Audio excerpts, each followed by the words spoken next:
날마다 행복한 묵상 룻기 두 번째 시간입니다. 구속의 성취.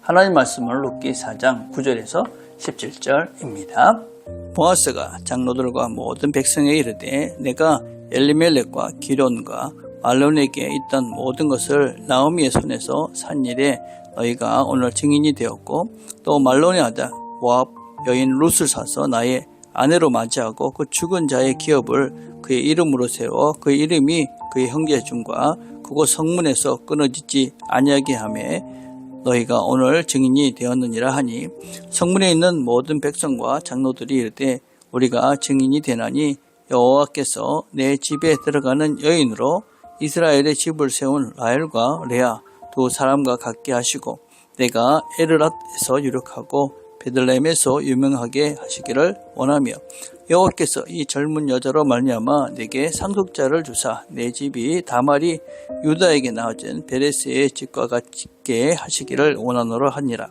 이에 보아스가 룻을 맞이하여 아내로 삼고 그에게 들어갔더니 여호와께서 그에게 임신하게 하심으로 그가 아들을 낳은지라. 여인들이 나오미에게 이르되 찬송할지로다. 여호와께서 오늘 내게 기업 물을 자가 없게 하지 아니하셨도다. 이 아이의 이름이 이스라엘 중에 유명하게 되기를 원하노라. 이는 내 생명의 회복자이며 내 노년의 복량자라. 곧 너를 사랑하며 7 아들보다 귀한 내 며느리가 낳은 자로다 하니라. 나오미가 아기를 받아 품에 안고 그의 양육자가 되니 그의 이웃 여인들이 그에게 이름을 지어주되 나오미에게 아들이 태어났다 하여 그의 이름을 오벳이라 하였는데 그는 다윗의 아버지인 이새의 아버지였더라. 아멘. 자, 1번입니다. 보아스가 장로들과 백성 앞에서 선언하는 것은 무엇입니까? 본문에 등장하는 여인들은 누구입니까? 보아스가 장로들과 백성들 앞에서 선언하는 것은 두 가지입니다. 첫째는 엘리멜렉과 기론과 말론의 기업을 법적으로 물을 것이다. 두 번째는 말론의 아들 룻을 아내로 맞이해서 죽은 자의 그런 이름과 기업을 끊어지지 않게 하겠다 하는 것입니다.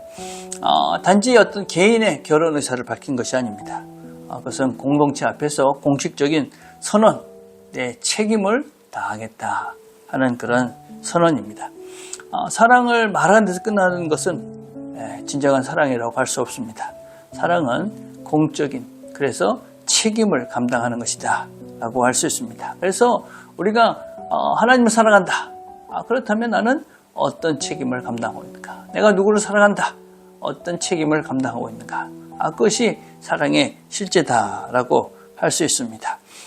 그래서 보아스는 좋은 사람이라기보다는 사랑을 구체적으로 실천하고 있는 사람이다라고 할 수가 있는 것입니다. 본문에 등장하는 여인들은 여러 층의 여인들이 등장합니다. 직접적으로는 룻, 나오미, 그리고 이웃 여인들이 나옵니다. 그리고 축복의 선언 속에서는 라헬, 레아, 다말이 언급되죠. 이 여인들의 이름을 이렇게 나열한 것은 이스라엘 역사 속에서 이 여인들의 역할에 대해서 설명을 하고 있는 것입니다. 라헬과 레아는 이스라엘의 그런 어머니의 역할입니다. 공동체의 시작이죠. 다말, 매우 복잡하고 상처 깊은 이야기 속에서 유다의 계보를 이어가는 여인입니다. 룻은 이방 여인이지만 언약 공동체 안에서 하나님의 역사를 다윗 계보의 일부가 되어집니다. 나오미는 상실과 공허를 경험한 후에 회복을 경험한 그런 자리에 서게 되어집니다. 그래서 이 여인들을 이렇게 열거하고 있는 것은 표면적으로는 별로 중요하지 않아 보이는 이 여인들이 그냥 바깥에 있는 것이 아니었다. 이런 여인들의 헌신을 통해서 하나님의 역사가 이루어졌고 구원의 역사가 이루어졌다 하는 것을 보여주기 위해서 이 약하고 연약했던 그 당시에 어떤 면에서 참 약자인 이 여인들을 이렇게 길게 나열하고 있는 것입니다. 자, 2번입니다. 오벳의 탄생이 나오미에게 어떤 의미가 됩니까? 그리고 그 이야기는 한 가정을 넘어 어떻게 확장됩니까? 오벳의 탄생은 단순히 이 나오미에게 손자를 얻는 사건 그 이상입니다. 비어진 인생 속에서 그리고 끊어진 인생 속에서 다시 이어지고 채워지는, 그래서 죽음의 이야기 속에서 생명이 들어오는 그런 사건입니다. 1장에서 보면 자신을 나오미라 하지 마라. 나오미는 기쁨인데 말하라 하라. 괴롭다, 괴로운 인생이다, 그렇게 자신을 표현합니다. 근데 자기 인생이 이제는 더 이상 이런 마라가 아니라는 것이죠. 그렇죠?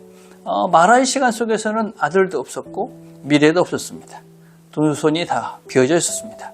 근데 지금 그 룻기 4장에는 그 손에 아기가 안겨집니다. 여러분, 이 아기가 안겨진 것은 죽었던 자녀가, 남편이 뭐 특별한 그런 큰 재산이 돌아온 것은 아니었습니다. 그러나 더 큰 미래가 주어지고 더 큰 그 하나님 나라의 일에 쓰임받는 더 큰 일들, 더 위대한 일들이 시작되는 것을 볼 수 있습니다. 오벳은 본문에서 생명의 회복자, 노년의 봉양자로 불립니다. 회복자라는 표현이 대단히 중요합니다. 하나님은 단순히 옛날 것을 되돌리는 차원으로 일하는 것이 아니라 더 깊은 차원으로 이렇게 하나님은 이 가정을 사용한다 하는 것을 볼 수가 있습니다. 나오미에게 주어진 이 손자 오벳을 통해서 하나님의 더 큰 회복과 더 큰 이야기가 이 가정을 통해서 이루어지고 있다 하는 것을 볼 수가 있습니다.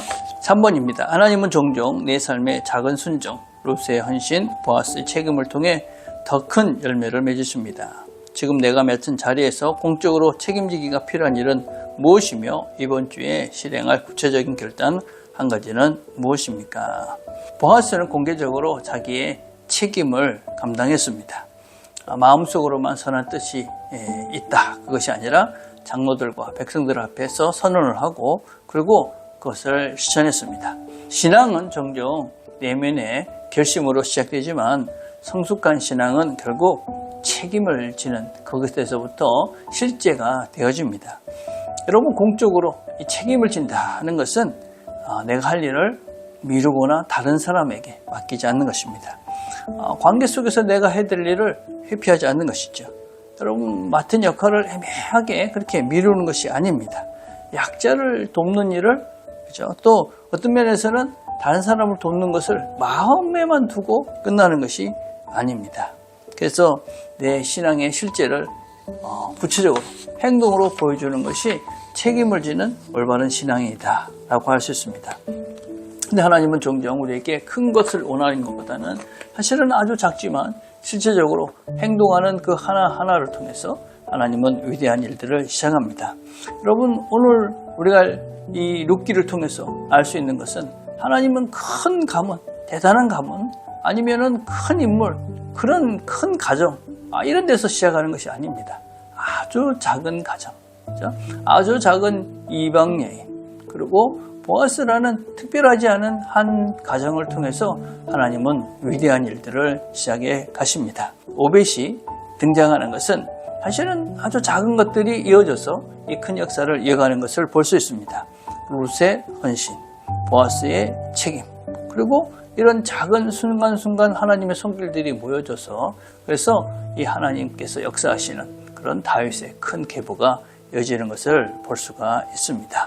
그래서 우리가 하는 이 작은 일들이, 오늘 우리가 실천하는 작은 일들이 그것이 모이면 결국은 하나님의 위대한 일들이 될 수밖에 없다 하는 것을 명심하고 오늘 우리가 구체적으로 그 작은 일들을 순종하고 실천해 가는 것입니다. 그래서 우리가 미루고 있던 것들을 하셔야 됩니다. 내가 돌봐야 되겠다 생각했던 사람에게 전화를 거시는 거죠. 그리고 내가 어떤 면에서 화해야 되겠다 라고 생각했던 것들을 미안하다 얘기하고 싶었던 것을 미루던 것을 시작하는 것입니다. 여러분들이 도와야 되겠다 생각했던 그 사람 기도하고 실제적으로 내 물질이 그 사람에게 가도록 하는 것입니다. 그래서 구체적으로 내가 실행하는 그 한 가지 그 일을 통해서 하나님은 어떤 일을 행하실지 우리는 그것을 기대하면서 하나님 말씀에 순종하며 행동하는 것이다 라고 할 수가 있습니다. 그래서 우리는 하나님 말씀을 들으면 좋은 마음이 우리 마음속에 채워집니다. 그러면 그것을 좋은 마음으로 끝나는 것이 아니라 그것을 책임의 언어로 그리고 실행의 언어로 행동의 언어로 바꾸고 갈 때 우리의 삶을 통해서 하나님이 역사하시는 것들을 우리가 볼 수 있을 것이라고 생각합니다. 오늘도 우리가 들은 말씀을 행동의 언어로 실천해내는 그런 하루가 되기를 간절히 바라겠습니다. 기도하겠습니다. 하나님 아버지 감사합니다. 오늘도 함께 말씀을 들었습니다. 들은 말씀을 잘 기억하고 오늘도 하나님께서 우리에게 주신 마음을 따라 구체적으로 실천하고 행동해서 우리의 믿음이 삶 속에서 드러나는, 그래서 믿음을 따라 살아갈 때 하나님께서 주신 복을 누려가는 우리 모두가 되도록 은혜를 베풀어 주시옵소서. 예수님의 이름으로 기도드립니다. 아멘.